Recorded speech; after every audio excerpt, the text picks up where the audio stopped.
What's going on, guys? Welcome back to the channel. So in this video we're talking Parfum flankers for designer fragrances. So not always is it the best option. Sometimes the EDP is better, and for some of these, a few of you may argue that the Eau de Parfum is a better version, but for me these are some of my personal favorites. Some of these are pretty new as far as releases. Some of these have been out for a few years, but I narrowed it down to 8. We could have did 10, we could have did 12, we could have did 15, but I really wanted to go with 8 that I truly believe are just a cut above the other versions of the fragrances in their line, and I really believe you should check these out. So let's dive into these 8. Stay tuned.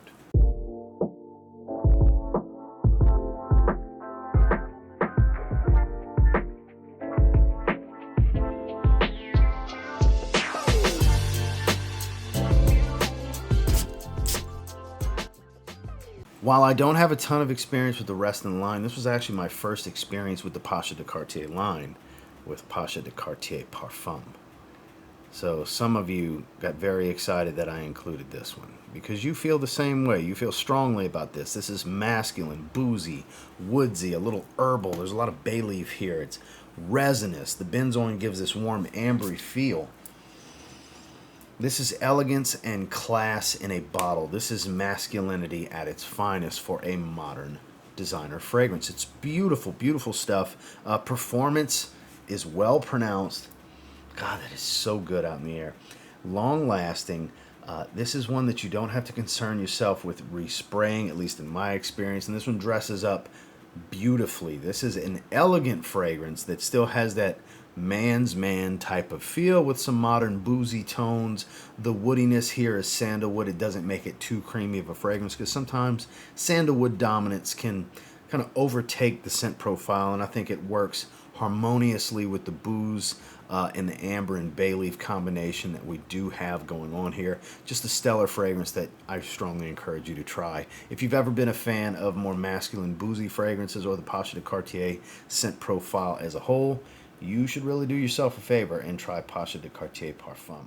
Now this may surprise some of you, but I'm actually quite the fan of Acqua di Gio Parfum. Some of you will start barking and complaining and crying that, watered down Profumo and all this other stuff. And look, in some ways, sure. So let's look at the differences here. It does smell like a reformulated Acqua di Gio Profumo, the greatest in the line's history.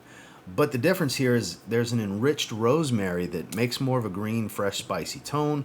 It's a little bit more aquatic. It's less dark and smoky and earthy than the previous version. But it didn't really sacrifice any performance. This is still a great performer on my skin. I think it's a really good release. I'm actually not mad at it. I'm here for it. Instead of phasing out Profumo, they kind of did a reimagining of it. Made something extremely similar that has subtle changes to the formula to make certain accords stand out more, that I think works for the better in many ways, because if you're in a warmer climate, this is actually better than Profumo, where that was darker, richer, and worked great in cold weather, great in dressier occasions, which this is still great in dressy occasions, and will still be better than pretty much the rest of the line in the cold. This is fresher overall, so it works in the high heat, because I'm actually back in the south in humidity. So perfect timing for me, right? So now I can be a little bit more liberal with my Profumo in the wintertime and wear this one in the warmer weather, which is kind of a 3-season thing around here. So I'm a big fan of this one. Don't just go off of certain things you'll hear online. Get out and try this one on skin for yourself, because it's a really good release. It's Acqua di Gio Parfum. Now, this is a lot of people's favorite in the line. There's people that despise this one because they go off of others' opinions without even really giving it a chance. I really love this one. It's my wife's favorite version of the fragrance. It is Paco Rabanne's 1 Million Parfum. I actually did a battle amongst this, the original, and the Elixir not that long ago, and this was, spoiler alert, this was the favorite. This is the newest acquisition to my collection. At the recording of this, actually tomorrow, I have a fragrance buy package. I bought some fragrances, and I have Royal coming, which I did a first impressions on already. But this is still my favorite. It has that bubblegum sweetness. It's still youthful and playful. There's a little bit of a sunscreen, tuberose, coconut kind of vibe going on here. If there's such a thing as a bubblegum sweet summer fragrance, way more than something like Invictus, because it's a very thick, rich, sweet fragrance, then this would be it. It has that somewhat tropical feel to it, which is very odd. Sunscreen kind of vibe, while still smelling like 1 million. It's an interesting take on what people would imagine the Parfum flanker would have been. Performance is phenomenal. It's a very strong fragrance. Leaves nothing to be desired for me. You don't need a lot of sprays, especially if you're going to wear it in the heat. 2 to 3 sprays, more than enough. 4 to 5 sprays if you really want to make an impression, a statement, be very pronounced. There you go. 5 sprays on me is beastly with this one, but this stands out. This is one that I encourage you to get out and try. First time I tried it was actually at a Sephora. So get out to Sephora where they have the 1 million flankers. They probably have a tester of this and spray it on your skin because it is that jam. It is that good in my opinion. Again, that's Paco Rabanne's 1 million Parfum. For me, it's actually my favorite version of Sauvage. It's Dior Sauvage Parfum. This is my big, monstrous 200 milliliter bottle. At the recording of this, I actually pulled it out of the lineup for my weekly rotation to feature it because I just wore it this past week, literally 3 or 4 days ago. I wore this fragrance. Smoky, very rich, balsamic and resinous, smoky incense type of smell because there's some olibanum here. You have a sweetness, a little bit of an orange feel for a citrus, and it still has the Ambroxan shower gel feel to it. Even though it's not listed in the notes, it still has that Sauvage Ambroxan DNA. Not quite as spicy, more dark, smoky amber with a bit of sweetness. Still has some of the sweetness that you'll find in the original in Eau de Parfum. And spicy, but not quite like the Eau de Parfum or the Elixir. It lasts a really long time on my skin. It's underappreciated for how well this performs. This is the grown man take without having kind of veering into that Drakkar Noir feel of Elixir, which Elixir is phenomenal. I know it's a lot of people's favorite, but for me, this is the one. You still get that refined, not so youthful touch while still tying to Sauvage, where Elixir veers greatly from the Sauvage DNA. You got to really look for it to even tie it into Sauvage, whereas here it's present, but this is just smoother, refined, grown up, mature, cooler weather, evenings, like all the more mature settings and situations. I think this suits that much more for my particular taste with my household because my wife's a huge fan of it as well. You should really try this when it doesn't get enough love. Dior Sauvage Parfum. So I'm kind of mixing it up on you guys. We put the ultimate Parfum designer flanker in the middle of the video. It's Bleu de Chanel Parfum. A must try. Must try. If you only try one designer Parfum fragrance, let it be this. Because until further notice, take it from the community proclaimed and also self-proclaimed blue fragrance guy. This is the #1 blue fragrance I've ever smelled. I think it's the king of the blue fragrance mountain. This is the one I was referring to when I said some people will say the Eau de Parfum is the best. I totally get that. I don't argue with people when they want to talk about their favorite version of Bleu de Chanel. It's all a taste thing. And for my taste, this is superior in every way, shape, or form. It's not too loud in your face. It's smooth, rich, and refined. Warm wood while still having a zesty, zingy, lemon type of feel at the top. Still smells like Bleu de Chanel, but the Bleu de Chanel that you would wear with a suit and tie. Business professionals blue fragrance right here, guys. A lot of you watching this that are regulars on the channel, you've heard me say that like a broken record at this point because of the praise I've given this fragrance over the years. Lasts a long time, not real loud and pronounced. It's perfect in a business professional's everyday life. If you only try one Parfum flanker, let it be Bleu de Chanel Parfum.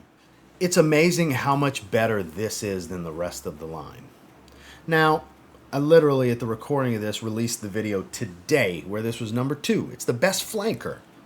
The original's still the best, I guess, but with Davidoff Cool Water Parfum, it's hard to miss with this one because it's even dressier than the original ever dreamed of being.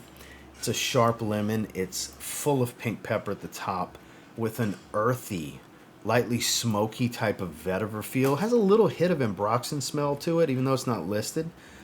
This is beautiful. I think beautiful is even an understatement. It's a more serious tone where I think refine's not even a good enough word. This is this more serious side of Cool Water's DNA. It still has a little bit of that oceanic feel without all the green and minty tones of the original, but it does have a hit of the original's DNA. Just as beautiful of a fragrance as I could have imagined Cool Water Parfum to be. Would I have preferred it to smell just even that much more like Cool Water? Sure, but hey, we can't always have our cake and eat it too. In this situation, I think what they produced is so underappreciated in the online fragrance community. It's criminal at this point because it's very long lasting. It is very pronounced. It's louder than something like a Bleu de Chanel Parfum and on par with what Sauvage Parfum does as far as the projection, while still having similar longevity to those in that 8, 10, even 12-hour range, depending on your skin, if you spray clothes and so on. But this is phenomenal. Underappreciated. More people should really try this one. Again, that's Davidoff Cool Water Parfum. I would put this as a close number 2 behind Bleu de Chanel Parfum for the most refined business professionals blue fragrance. We're talking about Ralph Lauren's Polo Blue Parfum. I'm such a humongous fan of this fragrance. This is so good, guys. If you haven't smelled this yet, it's everything anybody's ever liked about Polo Blue's DNA. Just smooth, rich, darker, warmer, and refined. This one, again, goes great with a suit and tie, but works just as fine casually. Long-lasting performance, not real in your face. Again, for me, the best parfum flankers for designers last a long time, have the kind of sillage where I can get reminded of my sillage. I smell me with certain ways I move and you know, just having that hit of sillage catch my nose, whereas I'm also not punching somebody in the nose when I walk up to them, when I walk away or when I walk by. There's a lingering trail that leaves room for discovery. They'll smell it, be like, wow, that smells really good. They'll get a nice light whiff of it that may be intrigued to ask more or want more from the scent profile. That's really ideal, especially in professional settings, which I think this shines in, just like Bleu de Chanel Parfum.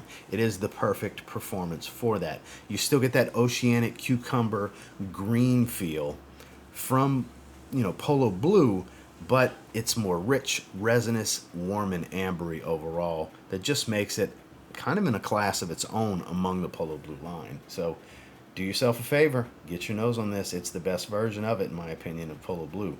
Polo Blue Parfum. Now this, not for everyone. Another one from Dior in a Sauvage line, but the Eau Sauvage line. Now, I will admit, if you can get the 2012 formula, it is superior. That's barbershop perfection. The aromatics in that, the way the lavender comes across with the LME, is second to none. For quality, for performance, for masculinity, it's a masterpiece. But a very close, not far off reach would be the 2017 formula of Dior Eau Sauvage Parfum.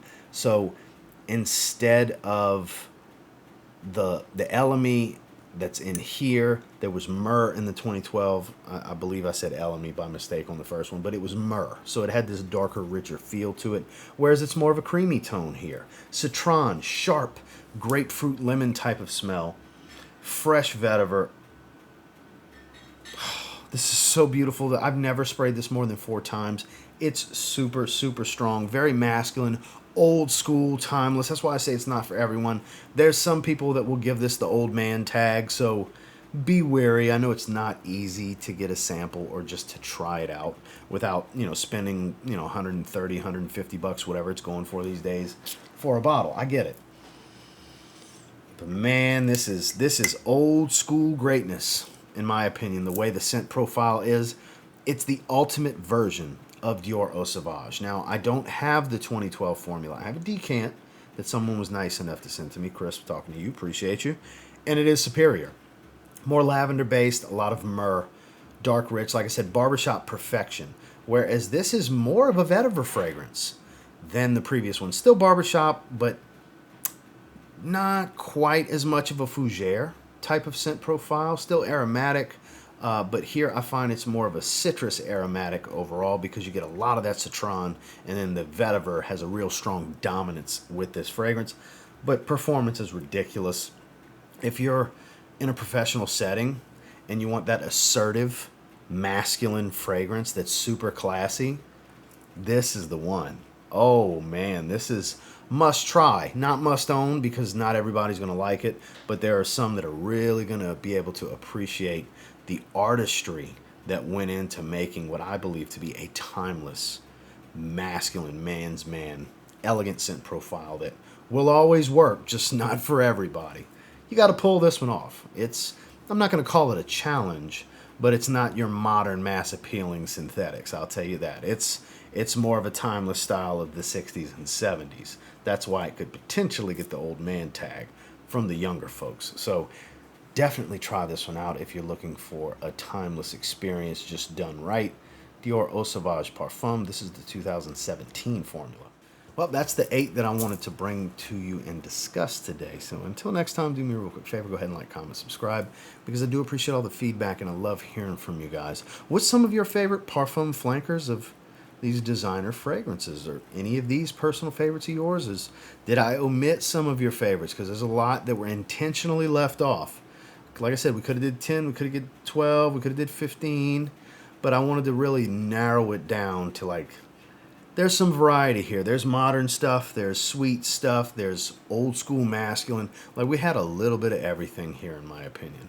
And until next time, I will say, if you get your hands on any of the 8 that I featured in this video and you give them a spray now, pretty confident you'll thank me later. Have a good one, guys.